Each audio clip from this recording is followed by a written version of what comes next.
For more than 80 years, the United States has been the dominant military power on Earth.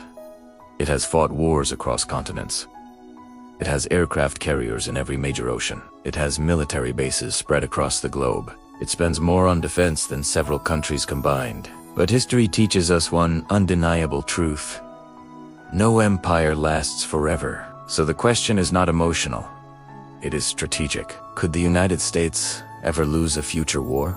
And if so, who could realistically challenge it? Tonight, we examine the military balance of power between America and the nations most capable of confronting it. China, Russia, North Korea, Iran.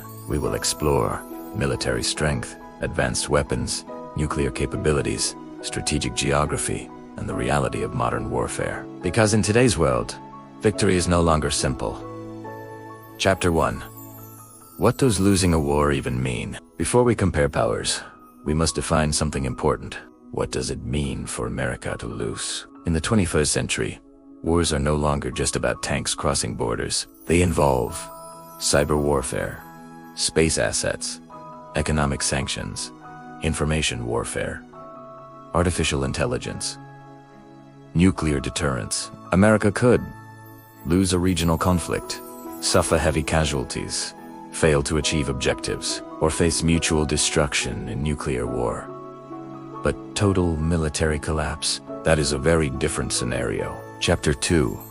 The United States military machine. To understand who could challenge America, we must understand America itself. The United States has the world's largest defense budget, over $800 billion annually, 11 aircraft carriers, global military alliances, NATO, Japan, South Korea, Australia, hundreds of overseas military bases, advanced stealth aircraft, the world's most powerful navy, a triad nuclear system. The U.S. nuclear triad includes land-based, intercontinental ballistic missiles, ICBMs,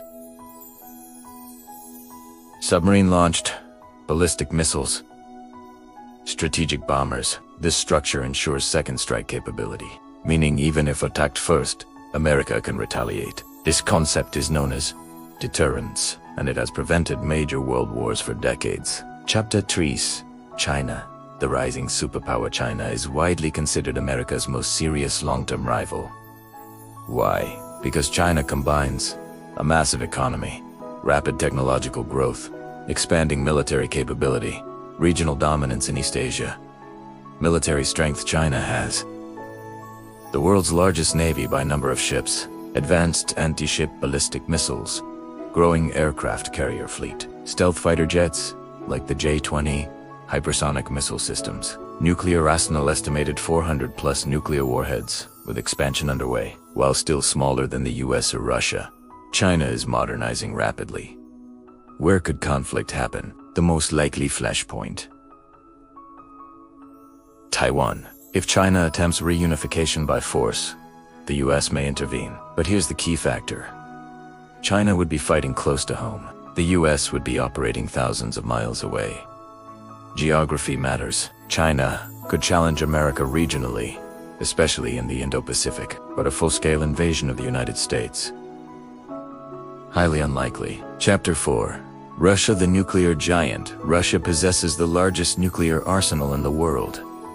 Estimated 5,500 plus warheads. Even after the Cold War, Russia remains a military heavyweight. Strengths: massive nuclear stockpile, advanced air defense systems, S-400, S-500 hypersonic missile claims of large land forces. Weaknesses: economic limitations, sanctions, logistics challenges revealed in modern conflicts. In a conventional war, Russia would struggle against NATO combined power. But nuclear war, there are no winners. If the US and Russia exchanged nuclear strikes, both nations would suffer catastrophic devastation. TC mutually assured destruction, not victory. Destruction. Chapter 5. North Korea. The unpredictable actor. North Korea does not have the economic power of China, nor the military depth of Russia. But it has something extremely dangerous: nuclear weapons.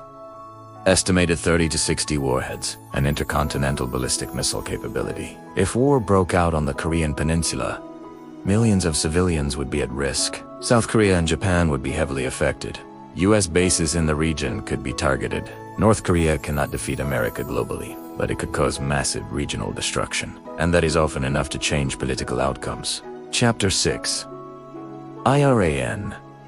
The regional strategist Iran does not officially possess nuclear weapons, but it has advanced ballistic missile systems, powerful regional proxy networks, strong influence across the Middle East, growing drone warfare capabilities. In a direct conventional war, Iran would struggle against US air superiority. However, asymmetric warfare, including proxy conflicts, oil route disruption, cyber attacks, could destabilize global markets. Iran's strength lies not in direct confrontation, but in strategic disruption. Chapter 7. Could any country invade America? Realistically, no. The United States is protected by two massive oceans, powerful air defenses, the strongest navy in the world, armed civilian population, advanced early warning systems. An invasion of the US mainland would require total naval superiority, air dominance, massive troop transport capability. No country currently has that capacity. Chapter 8. The real battlefield. Cyber and space future wars may not look like World War II. They may begin with cyber attacks on power grids, satellite destruction, financial system collapse, AI-controlled drone swarms. China and Russia both invest heavily in cyber warfare. Cyber warfare could temporarily disable systems without firing a single missile. In this domain, America is strong, but not invulnerable. Chapter 9. The nuclear question. Let's examine nuclear numbers. Roughly United States, 5,000 plus total warheads. Russia, approximately 5,500 plus. China, approximately 400 plus, expanding. North Korea, approximately 30 to 60. Iran, none confirmed, but numbers alone don't determine outcomes. Even 100 nuclear detonations could alter the global climate. Nuclear winter, food shortages, economic collapse, billions at risk. So the question changes. It's no longer who wins, it becomes who survives. Chapter 10. Alliances change everything. America does not fight alone. It has NATO alliance, Japan, South Korea, Australia, Canada. European Union support. China has partnerships. Russia has limited allies. North Korea stands mostly alone. Global alliances multiply power. Chapter 11. Economic warfare. Modern wars include sanctions, trade restrictions, supply chain disruptions. The US dollar dominates global trade. This gives America enormous leverage. However, China's economic growth gives it counterweight. If a war disrupts global trade, both sides suffer. Chapter 12. The most realistic scenario. The most realistic scenario is not total world war. It is regional conflicts, proxy wars, cyber battles, political influence struggles, direct US versus China or US versus Russia. Full war remains unlikely because nuclear deterrence discourages it. Chapter 13.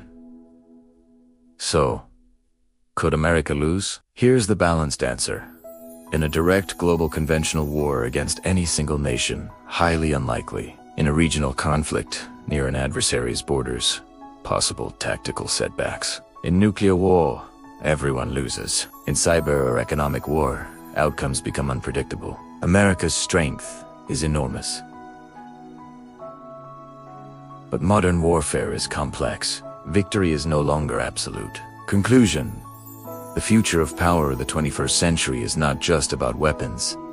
It is about technology, artificial intelligence, cyber dominance, economic resilience. Strategic alliances. China challenges America economically and regionally. Russia remains a nuclear superpower. North Korea introduces unpredictability. Iran practices asymmetric strategy. But the most important truth is this. Major powers avoid full-scale war not because they are weak, but because they understand the cost. The future may not belong to the strongest military, It may belong to the smartest strategy. In the nuclear age, victory is not about conquering cities. It is about preventing war before it begins.